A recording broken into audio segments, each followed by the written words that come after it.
Hello दोस्तों, कैसे हैं आप सब। उम्मीद करता हूँ अच्छे होंगे। आज मैं आप लोगों के लिए एक और सच्ची घटना लेकर आया हूँ, जिसे आप लोगों ने कभी ना कभी तो ज़रूर कहीं ना कहीं सुना या पढ़ा ज़रूर होगा।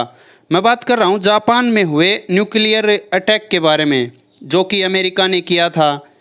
तो आइए जानते हैं कि वो अटैक अमेरिका ने जापान के ऊपर क्यों किया। उससे पहले आप लोगों से रिक्वेस्ट है कि चैनल को सब्सक्राइब कर लें, और अगर वीडियो अच्छी लगे तो वीडियो को लाइक ज़रूर करना। बात है दोस्तों 6 अगस्त 1945 की सुबह करीब 7 बजे जापानी सेना को आसमान में रडार से एक चीज़ आती दिखी। पास आने पर उन्हें पता लगा कि ये तो एक अमेरिकन फाइटर विमान है, और उन्होंने चारों तरफ जो इमरजेंसी के सायरन लगवा रखे थे वो बजा दिए। जापान चाहता तो अपने जहाज़ भी भेज सकता था, लेकिन उस दौरान विश्व युद्ध चल रहा था। उसके कारण जापान की हालत इतनी ख़राब थी कि उनके पास अपने जहाज़ों में तेल डलवाने तक के पैसे नहीं थे। लेकिन कुछ देर में पता चला कि वो जहाज़ तो वापस चला गया। उन्हें लगा कि वो सिर्फ स्थिति का जायज़ा लेने के लिए आया था और जापान की हालत देखने आया था। अमेरिकन जहाज़ के जाने के बाद जापान की सेना को लगा कि खतरा अब टल चुका है, और उन्होंने सायरन बंद करवा दिए। इस समय जापान अपने सबसे बुरे दौर से गुजर रहा था। विश्व युद्ध द्वितीय के दौरान जापान इटली और जर्मनी के साथ मिलकर बाकी जो मित्र देश थे उनसे लड़ रहा था। जापान की हालत बहुत ख़राब हो चुकी थी, लेकिन जापान था कि फिर भी हार मानने को तैयार नहीं था। खाने पीने की चीज़ें इतनी महंगी हो गई थी कि बस पूछो मत। पेट्रोल के दाम आसमान छू रहे थे। एक आम आदमी की आर्थिक स्थिति इतनी ख़राब हो गई थी कि जापान की सड़कों पर कोई पर्सनल व्हीकल नहीं दिखता था। सिर्फ पब्लिक ट्रांसपोर्ट और मिलिट्री के जो व्हीकल्स थे वही दिखाई दे रहे थे। 6 अगस्त 1945 की सुबह जब अमेरिका का वो जहाज़ हिरोशिमा से वापस चला गया, तो जापान को लगा कि वो जो जहाज़ आया था वो युद्ध की स्थिति का जायज़ा लेने आया होगा, जो कि काफ़ी हद तक ये बात सही भी थी। लेकिन असल में वो जहाज़ युद्ध की स्थिति का नहीं बल्कि मौसम का जायज़ा लेने आया था। जब वो वापस लौट जाता है तो उन्हें चैन की सांस मिलती है, लेकिन उसके कुछ ही देर बाद दक्षिण से एक और अमेरिकी जहाज़ आता दिखाई देता है। उन्हें लगा कि ये भी वैसे ही जायज़ा लेने आया होगा और जायज़ा लेकर वापस चला जाएगा। लेकिन उन्हें क्या पता था कि वो जहाज़ वहाँ की स्थिति का जायज़ा लेने नहीं बल्कि उनकी मौत का फरमान लेके आया था। जापान की ओर तेज़ी से आते इस जहाज़ का नाम था एनोला गे, जो कि एक बॉम्बर प्लेन था जिसे मेजर थॉमस फेरी भी उड़ा रहे थे। सुबह के करीब 8:15 पर इस विमान से एक लिटिल बॉय नामक करीब 4 टन का न्यूक्लियर बॉम्ब धरती पर गिरना शुरू होता है। इस बॉम्ब का असली टारगेट था वो था AIOI ब्रिज, लेकिन हवा इतनी तेज़ चल रही थी कि बॉम्ब उस ब्रिज से 200 मीटर दूर शिमा नामक हॉस्पिटल पे जाके गिरा। इस बॉम्ब की शक्ति करीब 15,000 TNT के बराबर थी, और जब ये फटा तो तापमान करीब 4,000 डिग्री से भी ऊपर पहुंच गया। आसमान में उड़ रहे अमेरिकी पायलट चार्ल्स विनी बताते हैं कि उस बम के फटने से इतनी तेज़ रोशनी हुई जैसे मानो सूरज धरती पर ही आ गया हो। ये ब्लास्ट इतना भयानक था कि चंद सेकंडों में कई दूर तक हर एक जो चीज़ थी वो धुआं बन गई। जहां ब्लास्ट हुआ उसके 15 किलोमीटर के दायरे में आने वाले सभी इमारतों के शीशे चकनाचूर हो गए। देखने में ऐसा लग रहा था मानो हिरोशिमा में आग का तूफान आ गया हो। जिस हिरोशिमा शहर की आबादी कुछ सेकंड पहले 2.5 लाख थी, वो अब सिर्फ 1,60,000 ही रह गई थी।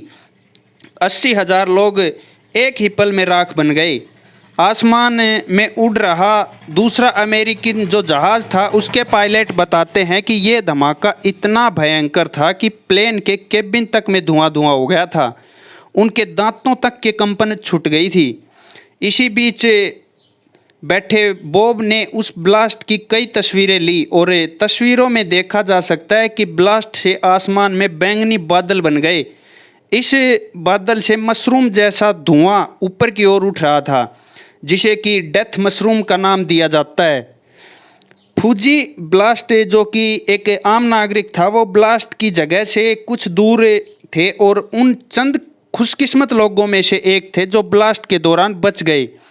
वो बताते हैं कि उस सुबह वो अपनी माँ के साथ बैठ के नाश्ता कर रहे थे और उन्होंने देखा कि आसमान से कुछ गड़गड़ाहट की ज़ोर की आवाज़ आती है और कहते हैं मैं तुरंत बाहर जाकर देखता हूँ और तो हमने देखा कि एक छोटी सी चीज़ ज़ोर से आसमान से नीचे आ रही है और कुछ ही देर में हमें पता चल गया कि ये एक बम था। लेकिन ये सब इतनी जल्दी हुआ कि हमें भागने तक का मौका नहीं मिला।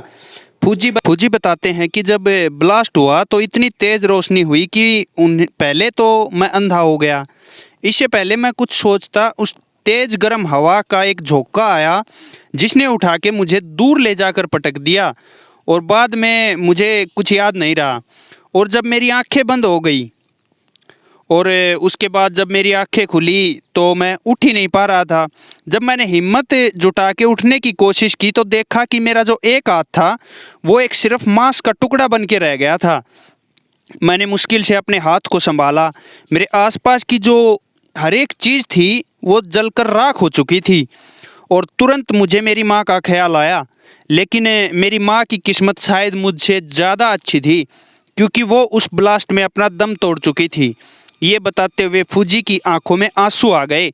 उनका मानना है कि मरने वालों की किस्मत जो बच गए थे उनसे ज़्यादा अच्छी थी क्योंकि उन्हें मरने के बाद ब्लास्ट के बाद का वो भयानक मंजर नहीं देखना पड़ा।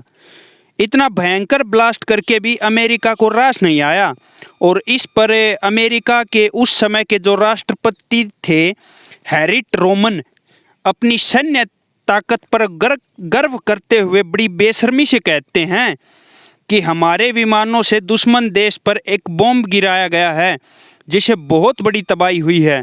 ये बॉम्ब 20,000 टन का था और ये अब तक के सबसे शक्तिशाली बॉम्ब में से 2 गुना ज़्यादा विस्फोटक है।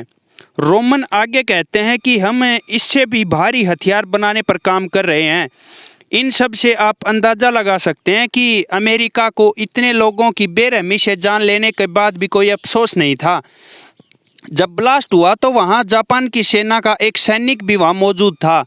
वो बताते हैं कि जब ब्लास्ट हुआ तो वो इतना तेज़ था कि मानो मैं अंधा ही हो गया और गर्म हवा की एक लहर ने मुझे करीब 1 मीटर तक ऊपर उठाया और फिर नीचे धरती पर पटक दिया। थोड़ी देर बाद जब मेरी आँख खुली तो मैंने देखा कि मेरे शरीर का जो बाईं तरफ का हिस्सा था वो बिल्कुल गल चुका था।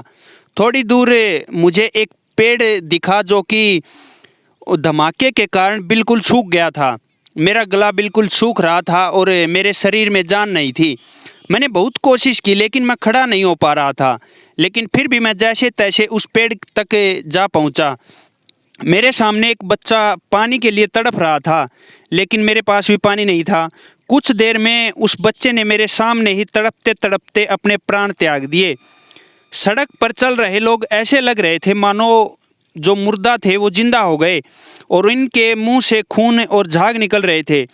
ऐसी हालत थी मानो इनको अगर किसी ने छू लिया तो जो इनका मांस था वो हाथ में ही आ जाएगा। इस विस्फोट के बाद सुबह बरसात भी होती है लेकिन ये बरसात पानी की नहीं थी बल्कि ये विस्फोट के द्वारा जो पैदा हुआ रेडियो एक्टिव पदार्थ था उनकी बरसात थी।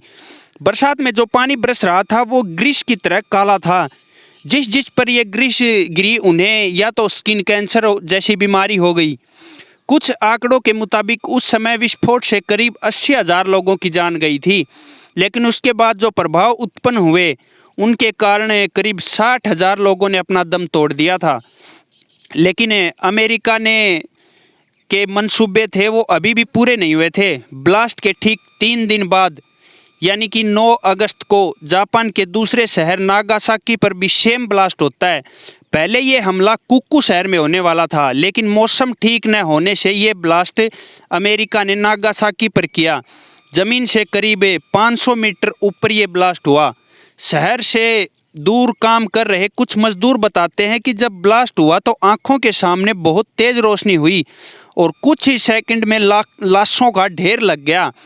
वो बताते हैं कि उन्होंने कभी पहले परमाणु बम के बारे में नहीं सुना था, इसलिए हमें कुछ समझ नहीं आ रहा था। जो लोग जिंदा बच गए उनके शरीर से मांस के टुकड़े लटक रहे थे।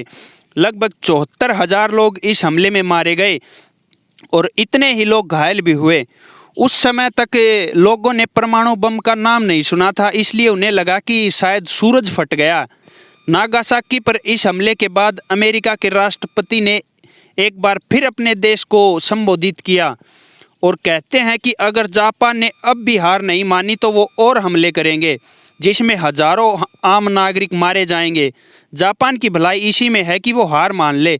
और इन सब के बाद 6 दिन बाद जापान ने आत्मसमर्पण कर दिया और इसी के साथ द्वितीय विश्व युद्ध था वो भी समाप्त हो गया। ये युद्ध भले ही उस दिन ख़त्म हो गया, लेकिन इस युद्ध ने हिरोशिमा और नागासाकी को इतने बड़े जख्म दिए जिसकी हम लोग कल्पना भी नहीं कर सकते। लेकिन इन 2 हमलों बड़े हमलों को सहने के बाद भी जापान एक आज सबसे विकसित देश है, हालांकि अमेरिका से भी ज़्यादा विकसित देश है। तो दोस्तों, कैसी लगी आपको ये कहानी? अगर आप लोगों को वीडियो पसंद आई हो तो वीडियो को लाइक करें और चैनल को सब्सक्राइब ज़रूर करें। ऐसी और सच्ची घटनाओं को जानने के लिए अपने दोस्तों के साथ ज़रूर शेयर करें। धन्यवाद।